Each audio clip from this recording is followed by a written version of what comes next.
Do you know what it feels like when someone knocks on your door wearing a uniform that looks like police, demanding you hand over your property, and you know for certain they have no authority? But they have a badge. They have the tone of command. They have the confidence of people who have done this many times without anyone questioning them. I've met people like that. They came to my house demanding fuel, 500 gallons of backup gasoline I purchased legally. They thought I was an ordinary resident who would be scared into compliance. They didn't know I'm an FBI agent. And they didn't know that 12 years of training taught me to spot an impersonator in 30 seconds. The doorbell rang at 10:14 on a Tuesday morning. I was sitting at my desk reviewing wire transfer records for a fraud case. Routine work, the kind that requires silence and a second cup of coffee. The Arizona sun was already harsh through the blinds, casting long stripes across the floor of my home office.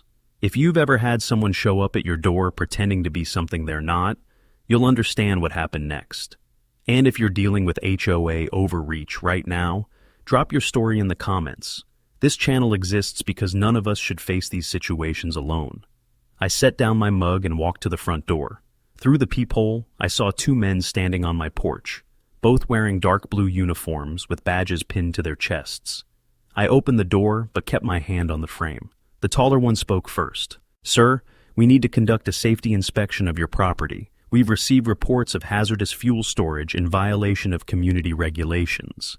His voice was flat, practiced, the kind of tone designed to make you comply before you had time to think. The shorter one stood slightly behind him, hand resting near his belt, where I could see a holstered sidearm. They projected authority the way a theater actor projects confidence, convincing from a distance, hollow up close. The morning heat pressed against my face as I stood in the doorway, watching them the way 12 years of fieldwork had trained me to watch. The badges on their chests had no employee numbers, just a generic shield design with the word security embossed at the bottom, in small letters that most people would never notice. Their uniforms resembled Pinal County Sheriff's Office, but the shade of blue was slightly off, and the shoulder patches lacked the county seal. The vehicle parked at the curb was a black Ford Explorer, no light bar, no department markings. Neither of them wore body cameras, close enough to fool most residents, not close enough to fool someone who had testified in federal court about impersonation schemes. I kept my voice neutral. "Are you with Phoenix PD, Pinal County Sheriff?" The tall one didn't miss a beat. "We're authorized by the HOA to conduct safety inspections in this community. There have been concerns about your fuel storage." He gestured vaguely toward my garage, where I kept a 500-gallon backup fuel tank, completely legal under Arizona Fire Code, properly permitted, inspected, and approved by the fire marshal 8 months ago when I moved in. I nodded slowly. HOA doesn't have the authority to conduct inspections on private property. Do you have a warrant? The shorter one stepped forward, jaw tightening. "Sir, this can go easy or hard. We just need to see the fuel tank. Neighbors are concerned about safety. We're trying to help you here." The phrase hung in the air. Trying to help. I had heard those words in case files and witness statements, spoken by people doing anything but helping. I held his gaze for 3 seconds, long enough to see the flicker of uncertainty behind his confidence.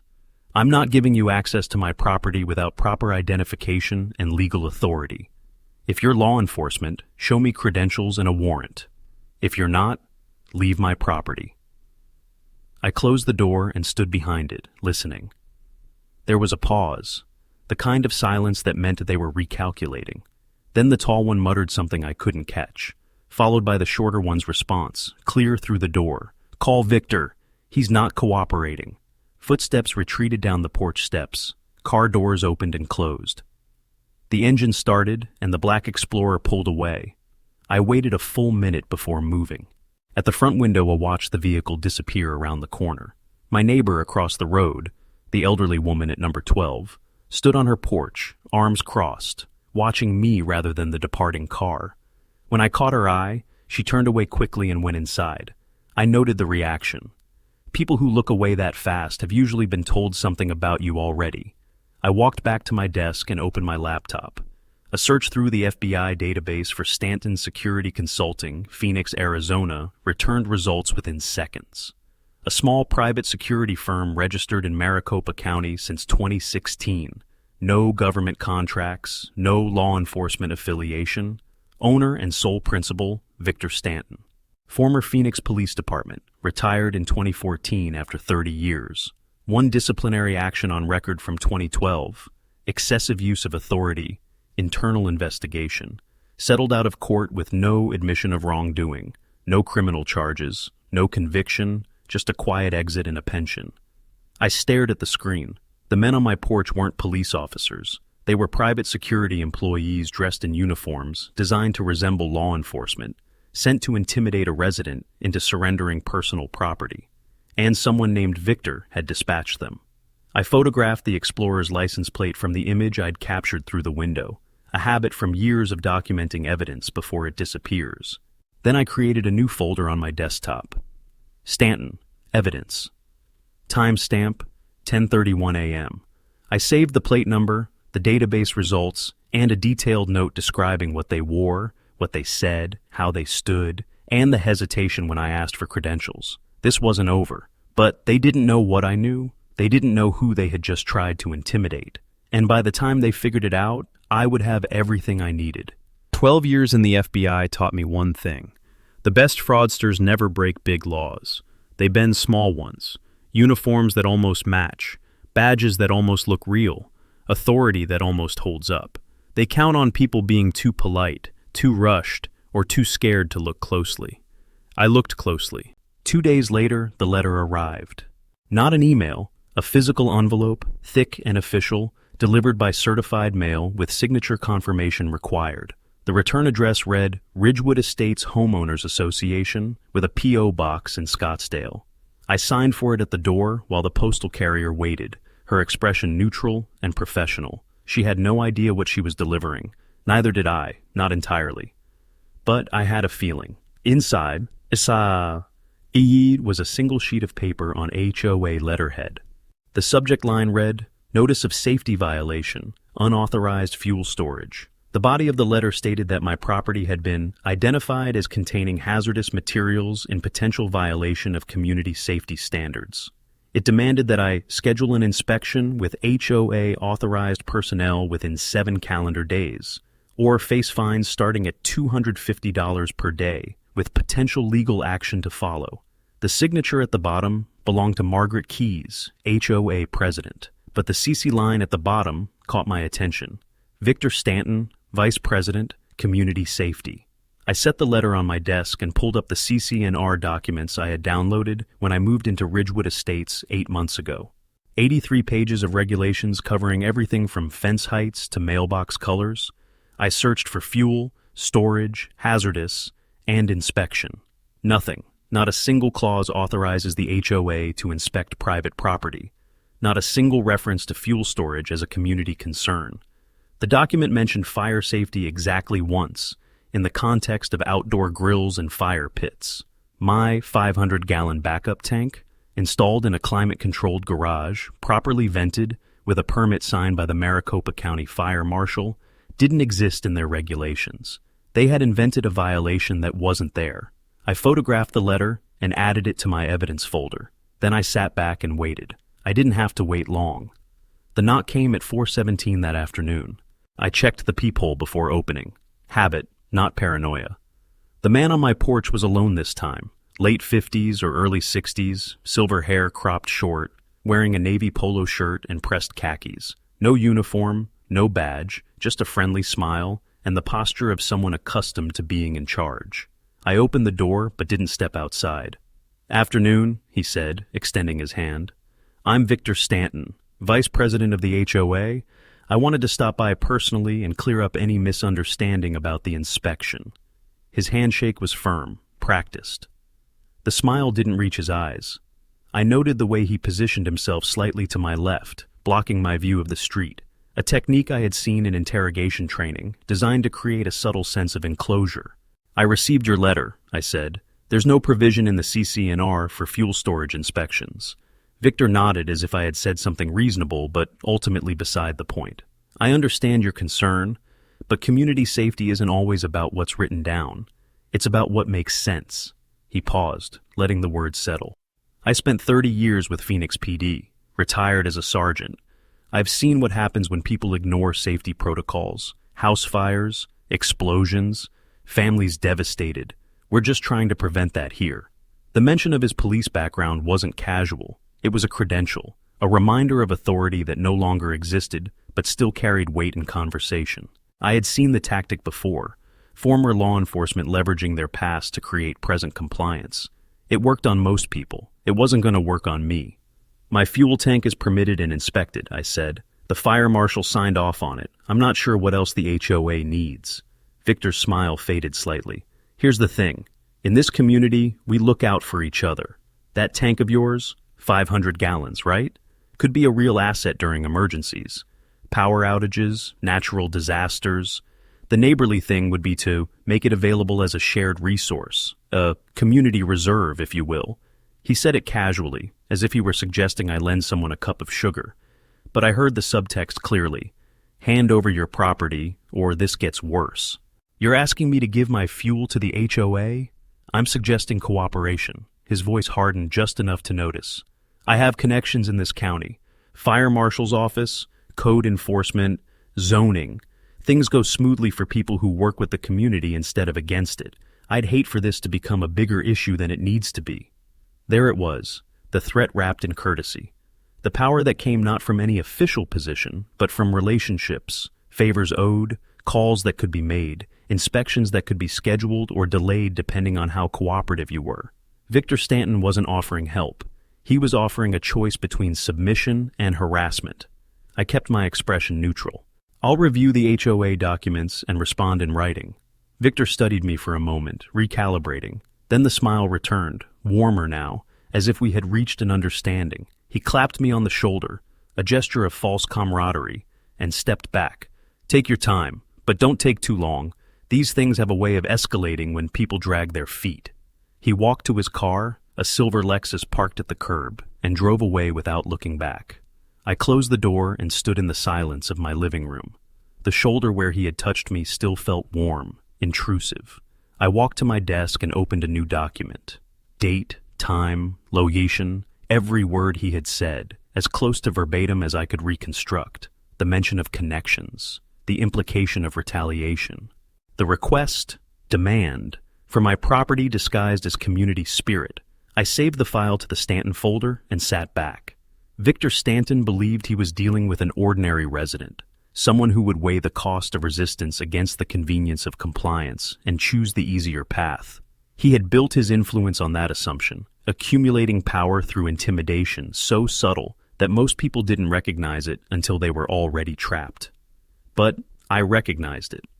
I had spent 12 years studying people who operated exactly this way, outside official channels, beyond clear accountability, protected by a web of relationships that made them feel untouchable. He wasn't untouchable. He just hadn't met anyone willing to pull the thread. Victor Stanton wasn't a cop anymore, but he still talked like a man with a badge. That was the problem. The badge expired years ago. The habit didn't.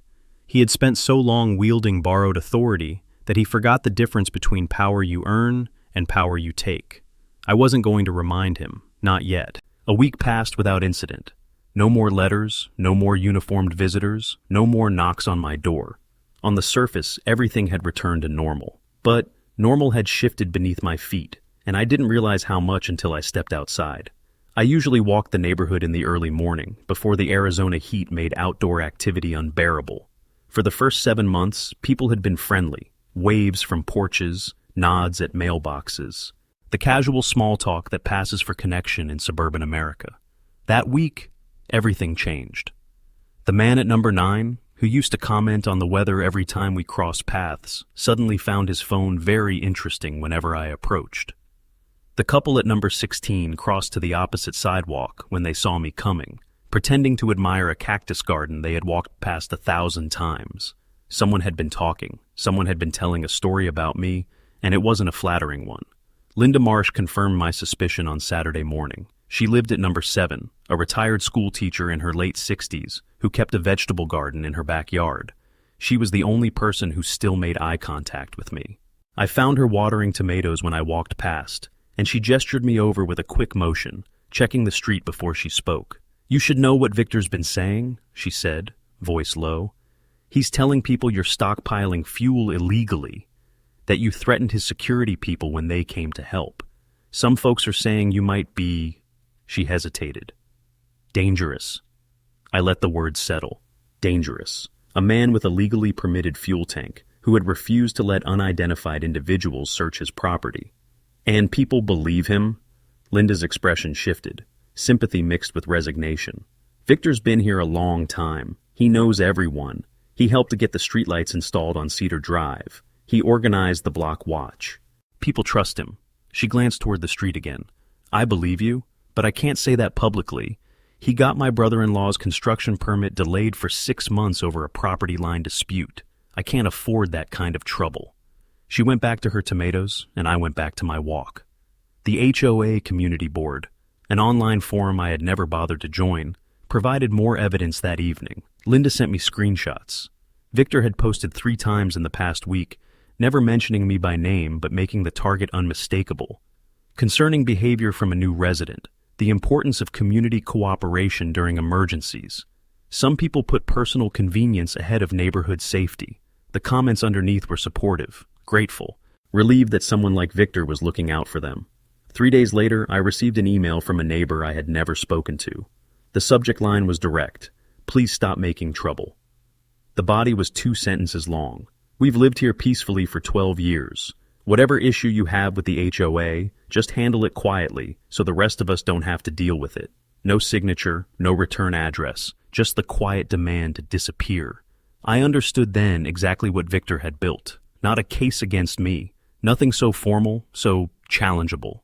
He had constructed a consensus, a shared understanding that I was the problem, that his people were just doing their jobs, that my refusal to cooperate was the only thing that needed explaining.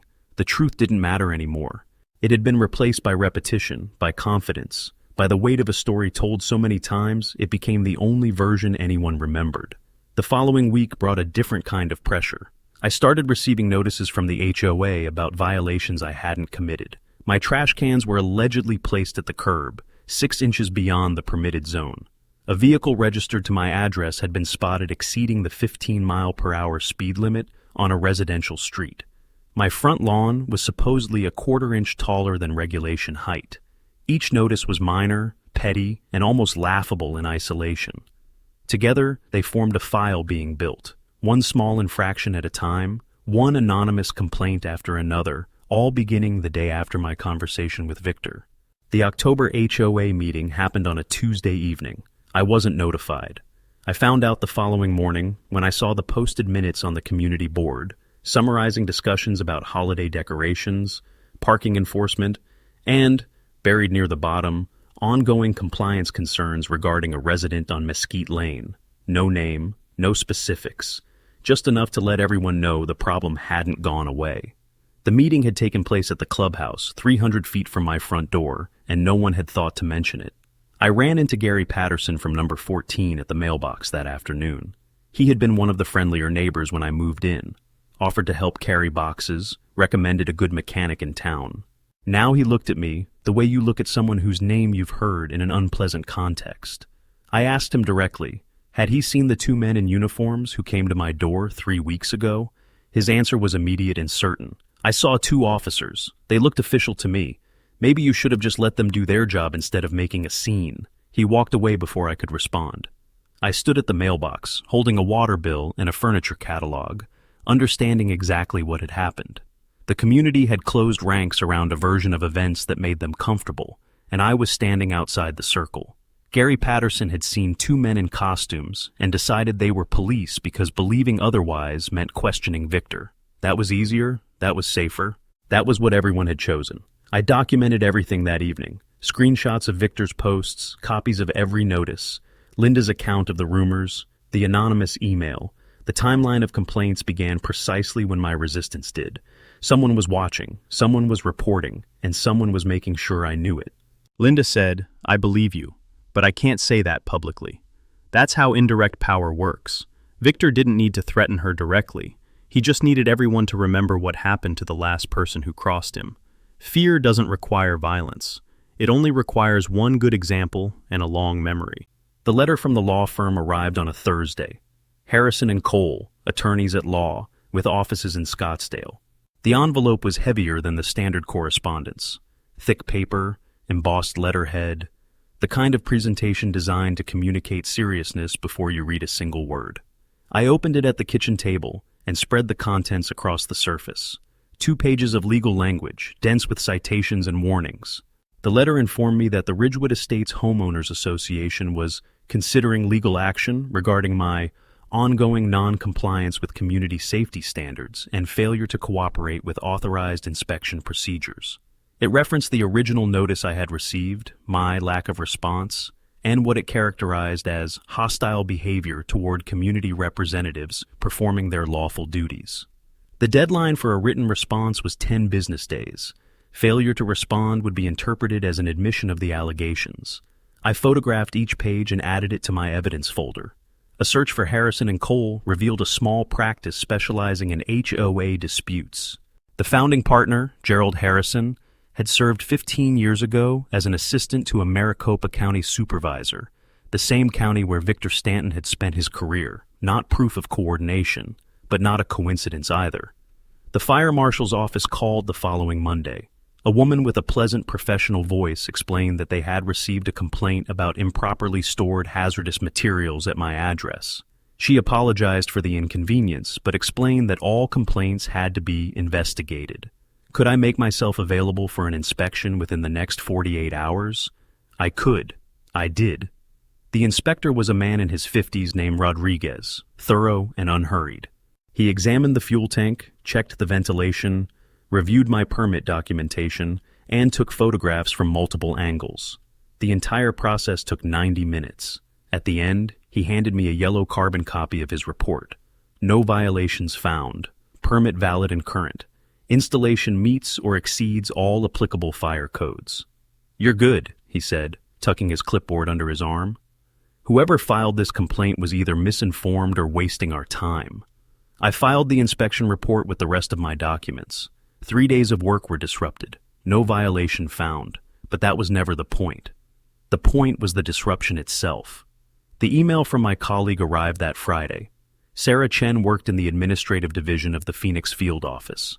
We had collaborated on a wire fraud case 2 years earlier and stayed in occasional contact. Her message was brief and carefully worded.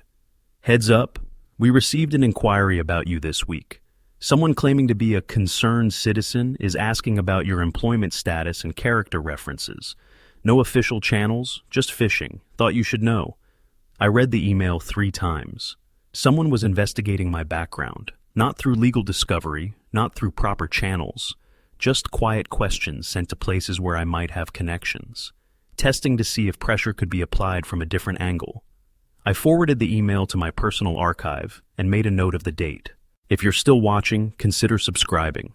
Stories like this are why this channel exists, and your support helps us keep going. The emergency board meeting was announced for the following Tuesday. I learned about it through the community forum, where the notice had been posted with less than 24 hours warning. Special session, resident compliance, and community safety standards. The agenda listed 3 items: a review of ongoing concerns, a discussion of enforcement options, and a vote on appropriate measures. My name wasn't mentioned, my address wasn't mentioned, but everyone who read it knew exactly who it was about. I wasn't invited to attend. The notice specified that the session was closed to general membership pending resolution of sensitive matters. I would not have an opportunity to speak, to present evidence, to challenge the narrative that had been constructed around me. The board would meet, discuss, vote, and announce their decision, all without input from the person whose life they were discussing. I sat in my home office that evening, staring at the folder on my desktop.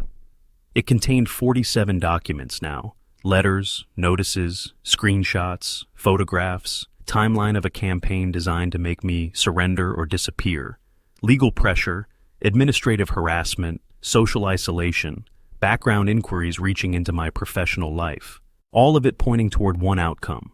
The target gives up, the target goes away, and everyone agrees the community is better off. That's what Victor expected. Quiet surrender. He assumed I was an ordinary resident with ordinary tolerance for conflict. He didn't know that I had spent 12 years watching people like him, people who build influence on intimidation and silence and the slow grinding of bureaucracy. He didn't know that I had dismantled those operations, piece by piece, until there was nothing left but accountability. He was about to find out. They didn't need to convict me of anything. They just needed to exhaust me, make every day a little harder, make every interaction a little more uncomfortable, make the cost of staying higher than the cost of leaving. That's how indirect power operates, slow, steady, and invisible until you're already drowning. The morning after the emergency board meeting announcement, I woke up at 5:30 and didn't go back to sleep. I made coffee, sat at my desk, and opened the evidence folder on my laptop. 47 documents. 6 weeks of pressure, harassment, and isolation, all reduced to timestamps and screenshots and carefully worded notes. It wasn't enough to feel wronged. It wasn't enough to know the truth. What mattered now was proving it, assembling every piece into a structure that couldn't be dismissed, couldn't be explained away, couldn't be buried under Victor Stanton's carefully constructed consensus. I started with the Ring doorbell footage from the first encounter. The video was crisp, recorded in 1080 resolution with clear audio. 2 men in dark blue uniforms were standing on my porch at 10:14 a.m. on a Tuesday. I paused on the clearest frame of each face and exported the images. Then I played the audio again, listening for every word. We need to conduct a safety inspection. We're authorized by the HOA. This can go easy or hard. I transcribed the entire conversation, noting the exact moment when the shorter one mentioned calling Victor. Timestamp 10:22 a.m. The license plate from the black Ford Explorer matched the registration I had pulled from the database. The vehicle belonged to Stanton Security Consulting, registered to a commercial address in Mesa. I printed the registration document and added it to the physical file I was building, a backup to the digital records, because evidence that exists in only one place can disappear. Next, I created a master timeline. Every event, every letter, every notice, arranged in chronological order with dates, times, and sources. The pattern was unmistakable once you saw it laid out. Day 1, fake officers arrive, are refused entry. Day 3, certified letter from HOA alleging safety violation. Day 4, Victor Stanton visits personally, mentions connections, and implies consequences. Week 2, rumors begin circulating, neighbors stop making eye contact. Week 3, anonymous complaints filed about trash cans, lawn height, and vehicle speed. Week 4, fire marshal inspection triggered by complaint. Week 5, law firm letter threatening legal action. Week 6, inquiry to the FBI about my employment status. Week 7, emergency board meeting announced without my notification or participation. Each escalation followed the previous one with precision. This wasn't reactive, it was orchestrated. Victor had a playbook, and he was running it step by step, applying pressure from multiple directions until the target either surrendered or broke.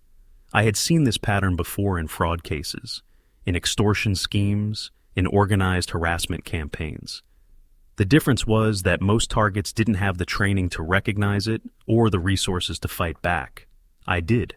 Linda Marsh had been sending me screenshots throughout the ordeal, Victor's posts on the community forum, comments from neighbors, the announcement of meetings I wasn't invited to. I organized them chronologically and cross-referenced them with the official notices I had received. The correlation was perfect. Every time Victor posted about concerning behavior or community safety, a new complaint or notice arrived within 48 hours. He was coordinating the pressure, using the forum to signal his allies and create the appearance of organic community concern. The background inquiry was harder to trace. Sarah Chen's email had warned me that someone was fishing for information about my employment, but the source was anonymous. A generic email address, no identifying details. I couldn't prove Victor had sent it, but I could prove when it happened, and I could show that it fit the pattern of escalating harassment. Another data point, another thread in the web. I spent 3 hours that afternoon reviewing Arizona law. Impersonating a peace officer was a Class 6 felony under Arizona Revised Statutes 13 to 2411. The elements were clear. Wearing a uniform or badge designed to deceive, exercising, or attempting to exercise authority reserved for law enforcement, with the intent to induce compliance.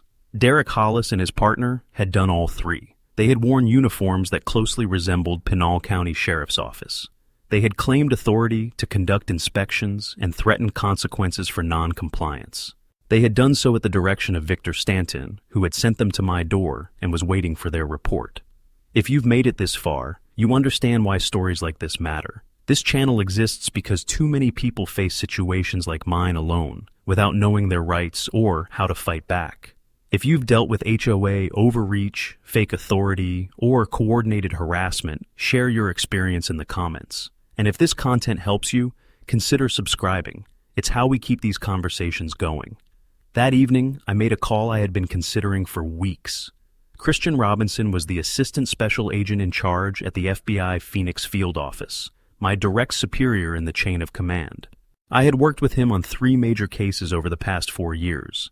He was methodical, skeptical, and deeply allergic to anything that smelled like an agent using their position for personal advantage. I respected him for that. It was why I had waited so long to involve him. "I need to ask you something off the record," I said when he answered. "Stanton Security Consulting. Have we ever looked at them?" There was a pause. I heard him typing. "Small outfit in Mesa. No current investigations. But there are 2 complaints in the system from a few years back. Aggressive collection tactics, possible intimidation, nothing that went anywhere." Another pause. "Why are you asking?" I gave him the short version. The fake officers, the harassment campaign, the coordinated pressure. The background inquiry had reached into our own office. He listened without interrupting, which was how I knew he was taking it seriously. "You're not asking me to open a case," he said when I finished. It wasn't a question. "No, this is local. Impersonation, possible extortion, Phoenix PD can handle it. I just needed to know if there was something bigger I was missing." "There isn't, but document everything, and be careful. People like this, they don't stop until someone makes them stop." I thanked him and hung up. The call had confirmed what I suspected. Victor Stanton wasn't connected to anything larger, wasn't protected by anything official. He was a small-time operator running a small-time scheme, leveraging old relationships and borrowed authority to intimidate people who didn't know better. The problem was that most people didn't know better. Most people saw the uniforms and the badges and the confident voices and assumed they were real. Most people gave in. I wasn't most people, and I was done waiting. I drafted an email to the HOA office that night, polite, formal, requesting a meeting to discuss the ongoing compliance concerns and explore a resolution. I knew Victor would interpret it as surrender, the difficult resident finally ready to cooperate. I knew he would come personally, probably with Derek or another uniformed employee, expecting to dictate terms. I was counting on it. I checked my equipment. The indoor cameras were positioned to capture the living room and front entrance. The audio recording app on my phone was tested and ready. Arizona was a one-party consent state, meaning I could legally record any conversation I participated in. The non-emergency line for Phoenix PD was saved in my contacts. Everything was in place. The confirmation email arrived the next morning. Victor Stanton and a security representative would visit my residence on Thursday at 2 p.m. to discuss the matter in person and reach an amicable resolution. Thursday, 48 hours. I read the email twice, then closed my laptop and looked out the window at the quiet street. The neighbors had stopped waving. The community had closed ranks against me, the system that had been designed to make me disappear. In 48 hours, that system was going to meet the one thing it couldn't handle, someone who understood exactly how it worked and wasn't afraid to let it collapse. They thought I was waiting. They thought I was afraid. They thought silence meant defeat. But waiting and preparing are not the same thing. Every document I saved, every timestamp I recorded, every pattern I traced, it was all building toward a moment they couldn't see coming. I had been ready for weeks. Now, I was finished waiting. Thursday arrived with clear skies and a stillness that felt almost theatrical. I had been awake since 5, reviewing the setup one final time. Cameras positioned, phone charged and recording app ready, Phoenix PD non-emergency line on speed dial. The house was clean, quiet, and waiting. So was I. The doorbell rang at 2:03 p.m., 3 minutes late, which told me Victor wanted to establish control from the first moment. I took a breath, checked the camera feed on my phone to confirm who was standing on my porch, and opened the door. Victor Stanton stood in front, wearing the same navy polo and pressed khakis from our first meeting. Behind him was Derek Hollis, the taller of the 2 men who had come to my door 6 weeks ago. He was in uniform again, dark blue shirt, generic badge, utility belt with handcuffs visible at the hip. No body camera, no radio chatter, the same costume, the same performance. They hadn't learned anything. "Afternoon," Victor said, stepping forward without waiting to be invited. "Glad you came to your senses. Let's get this sorted out." I didn't move from the doorway. "We can talk here." Victor's smile flickered. "This would be easier inside, more private." "Here is fine." Derek shifted his weight, hand drifting toward his belt. "Sir, Mr. Stanton is trying to help you. The HOA has been more than patient. We're authorized to resolve this situation today, one way or another." I looked at him directly. "Authorized by whom?" "By the community." Derek's voice hardened. "You've been non-compliant for weeks, ignoring notices, refusing inspections. You're a safety risk to this neighborhood, and we're here to address that." "And if I don't cooperate?" Derek stepped closer. "Then I'm going to need you to step outside, sir. You're being detained for obstruction and violation of community safety regulations." The word hung in the air. Detained. I let the silence stretch for 3 seconds before responding. "Detained by whom? Under what legal authority?" Victor cut in, his voice carrying the practiced patience of a man who had done this many times. "I spent 30 years with Phoenix PD. I know how this works. We're not here to make trouble. We're here to solve a problem. But if you force our hand, we have the authority to escalate." "You don't have any authority," I said. "You're retired. Your employee is wearing a costume designed to look like law enforcement. Neither of you has the legal right to detain anyone, enter my property, or enforce anything beyond a strongly worded letter."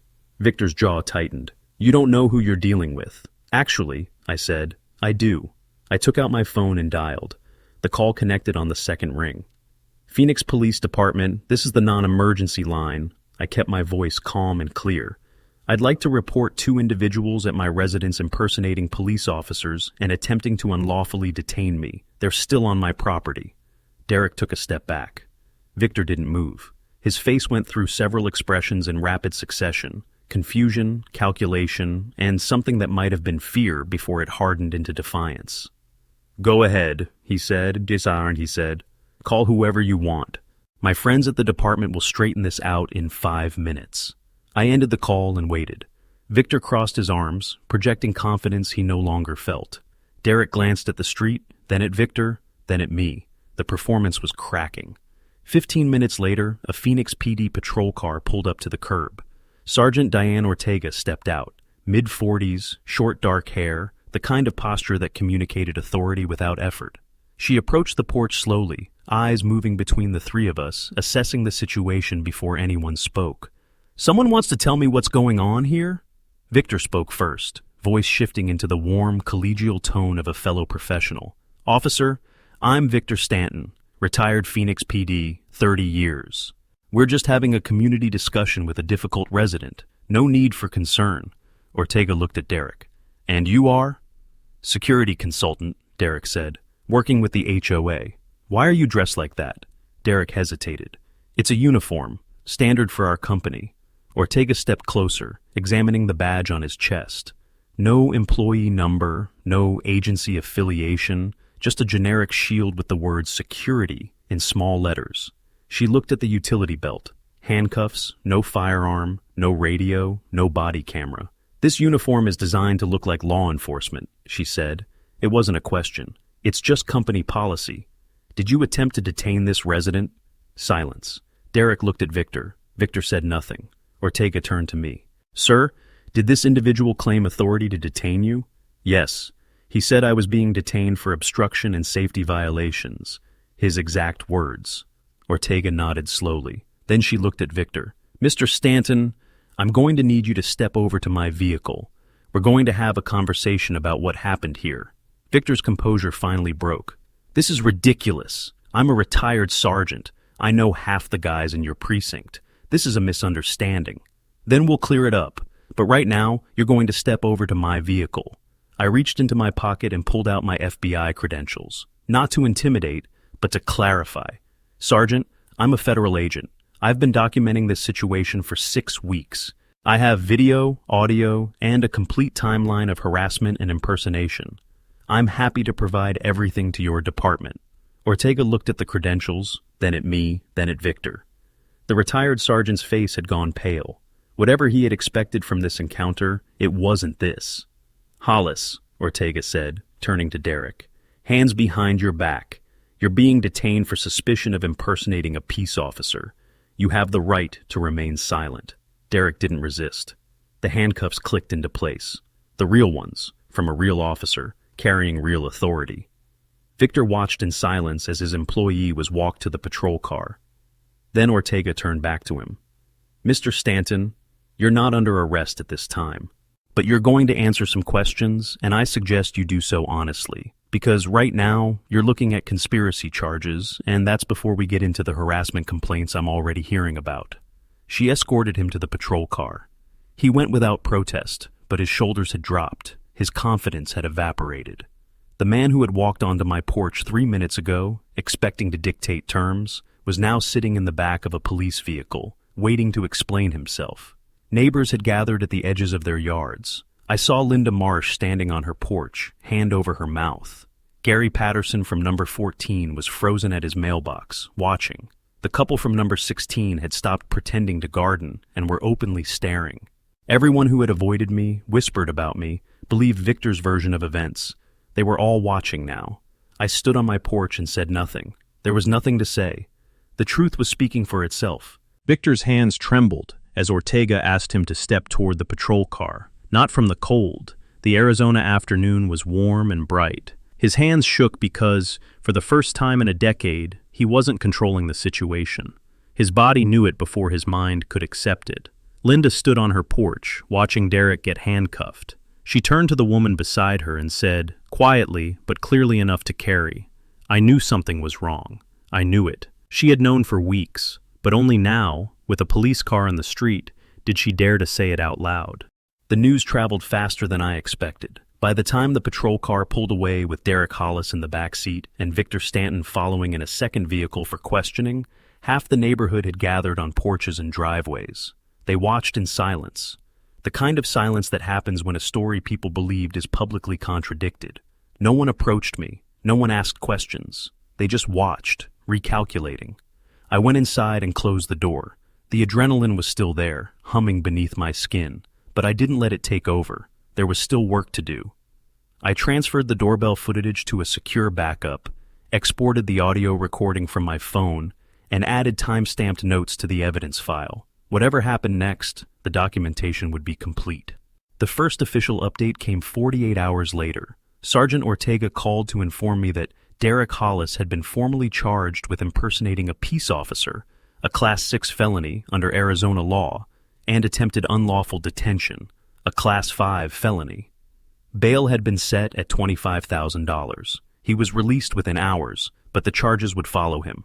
A court date was pending. Victor Stanton's situation was more complicated. He hadn't worn a uniform or directly claimed to be law enforcement, but the investigation was expanding. Ortega mentioned that detectives were looking into conspiracy to impersonate, potential extortion, and abuse of authority in his role as HOA vice president. Multiple residents had come forward with complaints: harassment, intimidation, pressure to comply with demands that had no legal basis. I wasn't the first. I was just the first one who fought back with documentation. The HOA responded within a week. An emergency board meeting was called, a real one this time, with proper notice and open attendance. Margaret Keyes, the president, issued a statement acknowledging serious concerns about the conduct of certain officers and announcing that Victor Stanton had resigned from his position for personal reasons. The statement didn't mention the police investigation. It didn't mention Derek Hollis. It didn't mention me. But everyone in the community knew exactly what it meant. I received a formal letter from the HOA the following Monday. It was brief, carefully worded, and almost certainly drafted by an attorney. The letter regretted any inconvenience I had experienced and informed me that all pending compliance notices against my properties had been reviewed and withdrawn due to administrative errors. No apology, no admission of wrongdoing, just a quiet erasure of the paper trail they had built against me. I filed the letter with everything else, evidence of what they had done, evidence of how they had tried to undo it. The social consequences unfolded more slowly, but they were no less complete. Victor Stanton's silver Lexus stopped appearing in the neighborhood within days of his resignation. By the second week, a for sale sign appeared in front of his house. The price was aggressive, 15% below market value, the kind of number that signals urgency. He wanted out. He wanted distance between himself and the community he had tried to control. Stanton Security Consulting didn't survive the scrutiny. The Arizona Department of Public Safety opened a review of the company's licensing following the impersonation charges. Within a month, the license was suspended pending investigation. The company website went offline. The phone number was disconnected. Whatever Victor had built over the past decade collapsed in a matter of weeks. Christian Robinson called me on a Wednesday evening, 3 weeks after the arrest. Maricopa County DA is considering expanding the case, he said. Turns out there are at least 4 other residents who experienced similar harassment over the past few years. None of them reported it at the time. They either moved away or just stopped fighting. But now that Victor's name is in the system, they're coming forward. Are you asking me to get involved? No. Conflict of interest. But I wanted you to know what you did matters. You created a record. You forced the system to respond. That's going to help people who couldn't help themselves. I thanked him and ended the call. The validation felt strange, not unwelcome, but not celebratory either. I hadn't done this for recognition. I had done it because it was the only option that didn't involve surrendering something I had every right to keep. The neighbors began acknowledging me again. It started with small gestures, a wave from across the street, a nod at the mailbox. Linda Marsh was the first to speak to me directly. She came by with a plate of cookies and an apology that was clearly rehearsed, but no less sincere for it. I should have said something sooner, she told me. I knew what Victor was doing. I just didn't think anyone could stop him. You helped when it mattered, I said. The screenshots, the information, it made a difference. She nodded, but the guilt was still there in her eyes. She had watched me get isolated and attacked, and she had stayed silent until silence was no longer safe. I didn't blame her. I understood the calculation. When someone like Victor controls the narrative, speaking up feels like stepping in front of a train. Most people don't have the resources to survive that. Gary Patterson never apologized. I saw him at the mailbox a week after the arrest, and he looked away the moment our eyes met. He had told me to let the officers do their job. He had believed Victor's version without question. Now, he had to live with knowing he had been wrong. And worse, that his certainty had been part of the machine designed to break me. Some people process that kind of realization. Others just avoid it. I didn't need his apology. I didn't need anyone's. The truth had spoken for itself, in handcuffs and court filings, and the slow unraveling of a man who thought he was untouchable. By the end of the month, Victor's house was under contract. A young couple from California, according to Linda. They had no idea who had lived there before. They would never know the history of the man who had used that address as a base of operations for years of quiet intimidation. The neighborhood would reset, the memory would fade, and eventually, Victor Stanton would become a story people told at barbecues. The HOA guy who got arrested, remember him? But I would remember all of it. Every document, every timestamp, every moment of isolation and pressure that had been designed to make me disappear. I had kept every record, and the records had kept me standing. The community changed slowly. No one apologized publicly for believing Victor. No one admitted they had been wrong. But they started waving again when I walked past. They started saying hello at the mailbox. Small gestures, quiet acknowledgments. Not redemption, just the slow, awkward return of people who had chosen the wrong side and knew it. 3 months passed. Winter in Arizona meant clear skies, cool mornings, and the kind of quiet that felt earned rather than imposed. I still lived in the same house on Mesquite Lane. The 500-gallon fuel tank still sat in my garage, properly permitted, legally installed, and completely untouched by anyone who didn't have the right to touch it. The legal proceedings concluded in stages. Derek Hollis accepted a plea deal in February, probation, community service, and a permanent ban from security work in Arizona. His testimony confirmed what I had documented. The uniforms were designed to deceive, the intimidation was coordinated, and the operation had been running for years.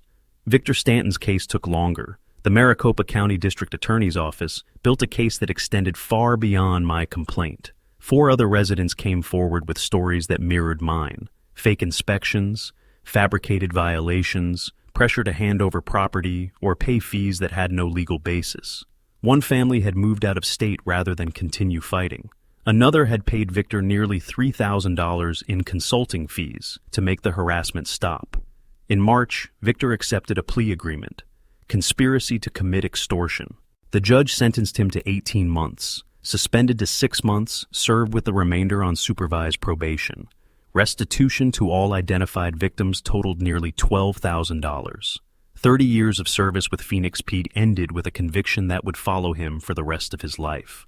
I didn't attend the sentencing hearing. The outcome had been recorded. That was enough. The HOA underwent its own transformation. Margaret Keyes resigned as president. Linda Marsh won a seat on the new board, the first time she had ever participated in governance. Their first action was a comprehensive review of the CCNR documents, removing vague language about community safety that Victor had exploited for years and adding explicit protections for residents facing complaints. They passed a resolution prohibiting private security personnel from any enforcement activities. The Stanton model was officially dead. The neighbors returned to normal gradually. The couple from number 16 invited me to a backyard barbecue in May, the first social invitation since the harassment began. I went. I ate a hamburger. I talked about the weather and the Diamondbacks. No one mentioned Victor. No one mentioned the uniforms or the police cars or the months of isolation. The past had been quietly archived, stored somewhere out of sight where it couldn't make anyone uncomfortable. I understood the impulse. People don't like being reminded that they chose the wrong side. It's easier to move forward, to pretend the past was a misunderstanding rather than a failure. I didn't hold it against them. This quiet reset was probably the healthiest outcome anyone could hope for. But I remembered. Every document was still in the folder on my desktop. Not because I planned to use them again. The legal process was complete. I kept them because the next time someone in this neighborhood faces pressure they don't deserve, there will be proof that the system can work, if you're willing to make it work. I sat on my porch on a Thursday evening in late May, watching the sunset behind the Superstition Mountains. The sky turned orange, then pink, then purple, fading into stars. The street was quiet. Somewhere in a county jail, Victor Stanton was serving the first weeks of his sentence. And here I was, in the house I had chosen, with my dignity intact. They had tried to make me disappear. They had used uniforms and paperwork and whispered rumors, and they had failed. Not because I was stronger or luckier, but because the truth, properly documented, doesn't need volume or anger. It just needs patience. The fuel tank was still in my garage, full, permitted, and mine. Justice doesn't always arrive with sirens. Sometimes it arrives quietly, in a resignation letter, a court filing, a for sale sign on a lawn. Sometimes it arrives in the silence of people who used to threaten you and now can't meet your eyes. That silence isn't an apology, but it's acknowledgement, and acknowledgement is where healing begins.